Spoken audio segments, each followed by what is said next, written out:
أعوذ بالله من الشيطان الرجيم. بسم الله الرحمن الرحيم.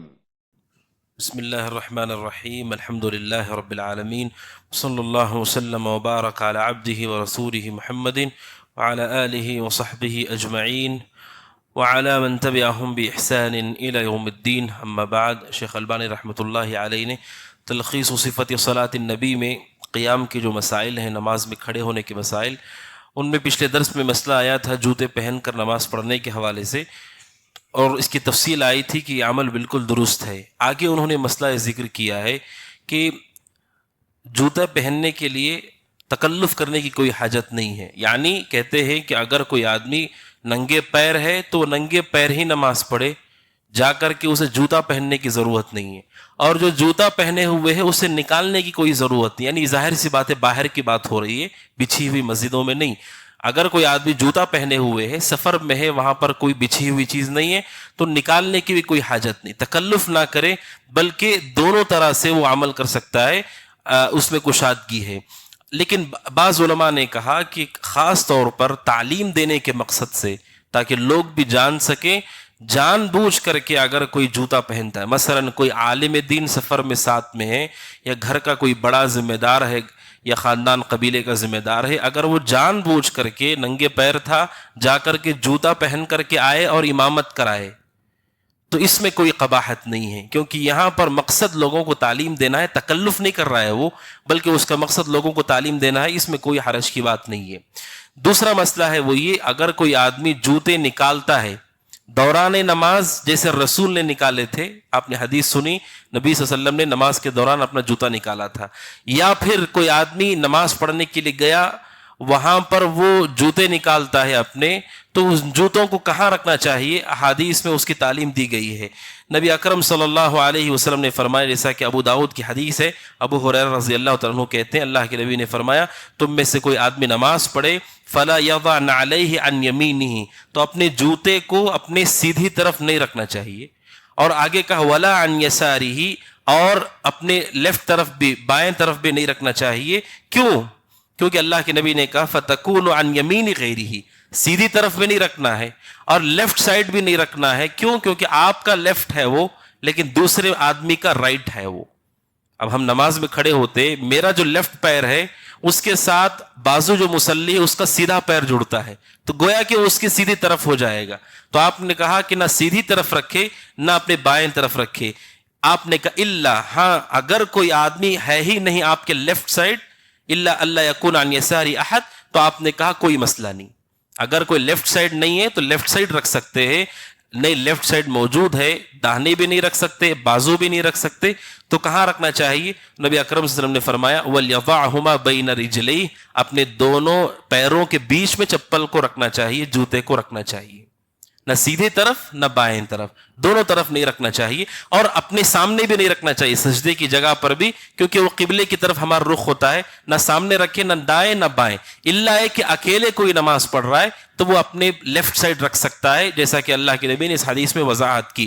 کیوں؟ کیونکہ اللہ کے نبی نے فرمایا، ایک دوسری روایت ابو داؤد کی، آپ نے کہا اگر کوئی آدمی جوتے نکال لیتا ہے اور وہ اپنے داہنے یا باہنے رکھتا ہے اور اس کے ساتھ لوگ ہیں تو اسے اذیت ہوتی ہے، لوگوں کو ناپسندیدگی ہوتی ہے، اور اس کی وجہ سے لوگوں کی نماز میں خلل پڑتا ہے۔ تو چونکہ آپ نے یہاں خیال کیا کہ لوگوں کو اذیت نہ ہو، تکلیف نہ ہو، لہٰذا جوتے نکالتے وقت ان دو باتوں کا ہمیں خاص خیال رکھنا چاہیے۔ ایک اور وجہ بھی ہے، سیدھی طرف کیوں نہیں رکھنا چاہیے؟ بخاری کی حدیث ہے کہ سیدھی طرف فرشتہ ہوتا ہے، نبی اکرم صلی اللہ علیہ وسلم نے کہا سیدھی طرف مومن کے فرشتہ ہوتا ہے، خاص طور پر اس کی صراحت حدیث میں، نہ سیدھی طرف رکھے، نہ بائیں طرف رکھے، نہ سامنے کی طرف رکھے۔ اس کے بعد آگے مسئلہ انہوں نے ذکر کیا ہے شیخ البانی رحمۃ اللہ علیہ نے، کہ امام کا کسی اونچی جگہ پر کھڑے ہو کر کے نماز پڑھنا جائز ہے لوگوں کو تعلیم دینے کے لیے، جیسے رسول اکرم صلی اللہ علیہ وسلم نے، جیسا کہ آپ کے سامنے پہلے درس میں حدیث آئی، نبی اکرم صلی اللہ علیہ وسلم نے ممبر پر کھڑے ہو کر کے نماز رکعت باندھا اور آپ نے تلاوت کی، پھر اللہ کے نبی صلی اللہ علیہ وسلم نے رکوع کیا ممبر پہ ہی، سجدے کے وقت اللہ کے نبی پیچھے الٹے پیر آئے۔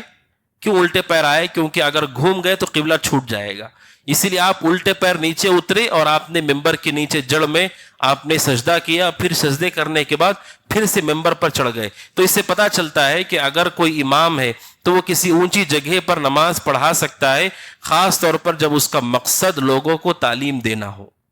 ورنہ عام طور پر امام کے لیے اونچی جگہ نہیں ہونا چاہیے. امام اور مقتدیوں کی جو زمین ہے وہ ایک ساتھ برابر ہو. امام کے لیے اونچی جگہ نہیں ہونا چاہیے. اس کی ممانعت آئی ہے حدیث میں. حدیث ابو داؤد میں ہے کہ حضرت حذیفہ رضی اللہ تعالیٰ عنہ سے متعلق کہ نماز کا وقت آیا تو حضرت عمار رضی اللہ تعالیٰ عنہ بھی تھے اور حضرت حذیفہ بھی تھے.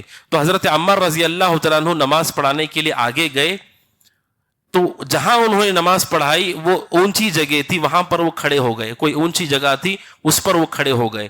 حضرت حذیفہ رضی اللہ عنہ نے دیکھا تو وہ امام رکعت میں چلے گئے تو حضرت حذیفہ نے نماز کی حالت ہی میں ان کو پکڑا پیچھے سے اور پیچھے کھینچ کر کے نیچے اتار دیا. اور حضرت حذیفہ رضی اللہ عنہ کے ساتھ حضرت عمار بھی پیچھے آ گئے اور اونچی جگہ سے نماز کی حالت ہی میں نیچے اتر گئے. جب نماز سے فارغ ہوئے تو حضرت حذیفہ نے کہا حضرت عمار سے کہ ابھی آپ نے امامت کرائی اور آپ اوپر چڑھ گئے نماز پڑھانے کے لیے، کہ آپ نے نہیں سنا ہے کہ رسول اکرم صلی اللہ علیہ وسلم نے فرمایا کہ تم میں سے کوئی آدمی کسی قوم کی امامت کرائے فلا یقم فی مکان ارفع من مقامہم، آپ نے کہا اس کے لیے جائز نہیں ہے امام کے لیے کہ اپنی مقتدیوں سے اونچی جگہ پر کھڑے ہو. تو حضرت حذیفہ نے پوچھا کہ آپ کو حدیث یاد نہیں ہے؟ حضرت عمار رضی اللہ عنہ نے کہا ہاں یاد آ گئی مجھے، اسی لیے جب آپ مجھے نماز کی حالت میں پیچھے کھینچ رہے تھے تو میں برابر آپ کے ساتھ نیچے اتر گیا. اس سے کیا پتا چلتا ہے کہ حضرت عمار کو حدیث معلوم تھی لیکن بھول گئے. بعد میں دوسرے صحابی نے یاد دلائی تو انہیں یاد آ گئی. اس سے پتا چلتا ہے کہ امام کے لیے عمومی طور پر جب مسجد تعمیر کی جائے تو ان کے لیے الگ سے اونچی جگہ نہیں بنائی جا سکتی ہے. ممبر خطبے دینے کے لیے اونچی جگہ ہے، امامت کے لیے اونچی جگہ نہیں بنائی جا سکتی ہے. کیوں؟ اس کے اندر دو غلطیاں ہوتی ہے. پہلی غلطی ہے کہ امام کے اندر تکبر پیدا ہوتا ہے کہ نماز کے لیے آ رہا ہے جو اسے بھی پڑھنی ہے لوگوں کو بھی پڑھنی ہے، اب وہ اونچی جگہ پر کھڑا ہے باقی سارے لوگ نیچی طرف کھڑے، ایک تکبر کا خوف ہے.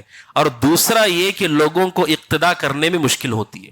کیوں مشکل ہوگی؟ امام اوپر ہے اور پیچھے مصلی نیچے ہیں، تو کیسے امام کو دیکھیں گے کہ امام کیا کر رہے ہیں؟ خاص طور پر اگر انہیں امام کو دیکھنا ہے تو انہیں پوری طرح نگاہ اٹھانا پڑے گا، اور حالت نماز میں نگاہ اوپر آپ نہیں اٹھا سکتے. اب امام اوپر ہے تو وہ ہو سکتا ہے اپنی نگاہ کو اوپر اٹھائے، اس لیے شریعت اس مسئلے کو ختم کیا ہے کہ مستقل اوپر کی طرف اوپر امام کا یعنی مصلی نہیں ہونا چاہیے. الا یہ کہ ابھی جو آپ نے سنا، اگر تعلیم دینا مقصد ہو، تربیت کرنا مقصد ہو، تو رسول اکرم صلی اللہ علیہ وسلم کی سنت کے مطابق کسی اونچی جگہ پر امام کا کھڑے ہو کر کے تعلیم دینا یہ صحیح ہے اور جائز ہے. اور دوسرا یہ تھوڑی سی اونچائی ہے تو کوئی حرج نہیں، تھوڑی سی اونچائی ہے کوئی حرج نہیں، یا بشکل مجبوری ایسا ہوا ہے، مثال کے طور پر مسجد فل ہو گئی اماموں مسلیوں کے ساتھ اور یہ اوپر کی طرف ہے، اور مسجد کے باہر سیڑھیاں ہیں، نیچے بھی لوگ کھڑے ہیں، خاص طور پر جمعہ میں یا کوئی بڑی مجلس ہو لوگ نیچے کی طرف ہیں. تو جب ایسی صورت حال ہو کہ کوئی آدمی اوپر کی طرف ہو اور اس کے ساتھ مقتدی بھی ہوں، نیچے بھی لوگ کھڑے ہوں، ایسی صورت میں جائز ہے کیونکہ یہ مجبوری کی شکل ہے.